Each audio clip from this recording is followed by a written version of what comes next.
One of the best things you can do to not only remember, but understand concepts is to create a metaphor or analogy for them. Often the more visual, the better. A metaphor is just a way of realizing that one thing is somehow similar to another. Simple ideas like one geography teacher's description of Syria as shaped like a bowl of cereal and Jordan as a Nike Air Jordan sneaker can stick with a student for decades. If you're trying to understand electrical current, it can help to visualize it as water. Similarly, electrical voltage can feel like pressure, a push.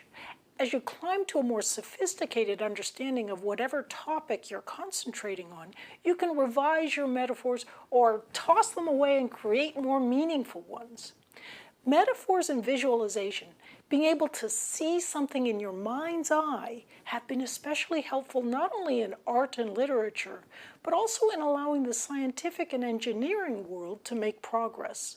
In the 1800s, for example, when chemists began to imagine and visualize the miniature world of molecules, dramatic progress began to be made.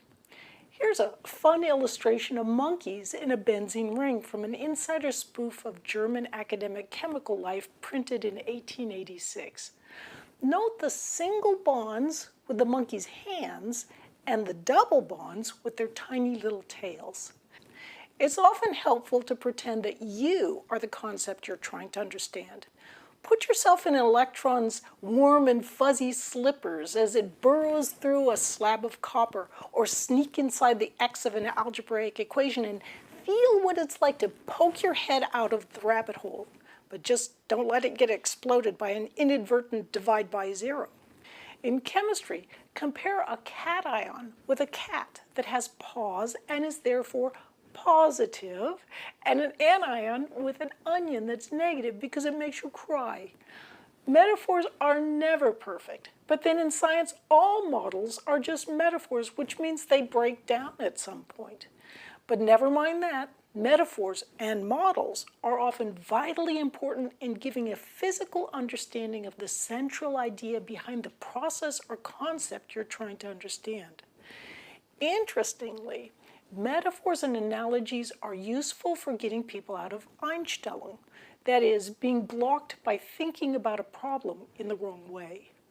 For example, telling a simple story of soldiers attacking a fortress from many different directions at once can open creative paths for students to see how many low-intensity rays can be effectively used to destroy a cancerous tumor. Stories, even if they're just used as silly memory tricks, can also allow you to more easily retain what you're trying to learn. Metaphors also help glue an idea into your mind because they make a connection to neural structures that are already there. It's like being able to trace a pattern with tracing paper. Metaphors at least help you get a sense of what's going on. I'm Barbara Oakley. Thanks for learning how to learn.